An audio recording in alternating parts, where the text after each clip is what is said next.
Вест е изключително много деца по трибуните. Сериозна е подкрепята и за Локомотив Пловдив. Начало на срещата стана 10 на брой. Подаването е опасно. Милосавлевич с добра намеса. Втори шанс и още едно спасяване. Преминали обаче топката гол линията. Поне към момента попадение няма. Атаката на ЦСКА продължава. Делова може ли да стреля? Преодоля един футболист. Стреля Делова над вратата. Троен шанс за ЦСКА, което намери Йоани Спита. Скаршем. Удар от дистанция на Скаршем. Нова намеса на Милосавлевич. Той губи топката. Прекрасен поглед на Станислав Шопов. Йоани Спитас. 1 на 1. Йоани Спитас. Греда. Най-чистата ситуация за кипърския нападател. Тук вече и съдбата се усмихна на Боян Милосавлевич да не допусне попадение. За подобни попадения пропусна топката обаче. Удар на Матия Светон и още една намеса на Милосавлевич.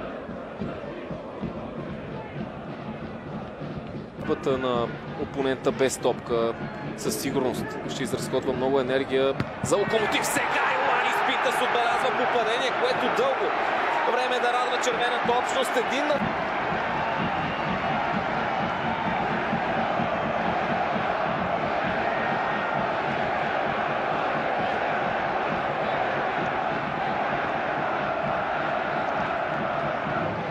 Четвърти гол с фланелката на ЦСКА за Йоани Спитас със сигурност най-красивият.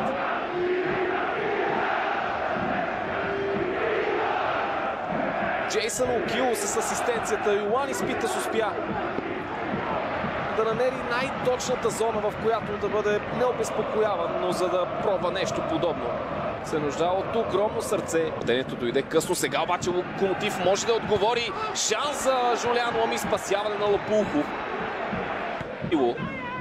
Нов финт на Локило, ново центриране. Йоани Спитас 2 на 0. Към момента флагът на страничния арбитър от далечната страна остава ниско долу.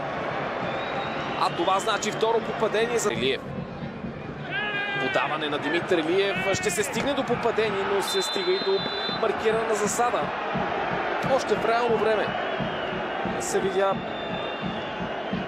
момента на подаването на капитана на Локомотив и свободно пространство и за националът на Люксембург. Мика Пинто, нова намеса, втори опит над врата. Атаката в червено, след като Мика Пинто стреля в обсега на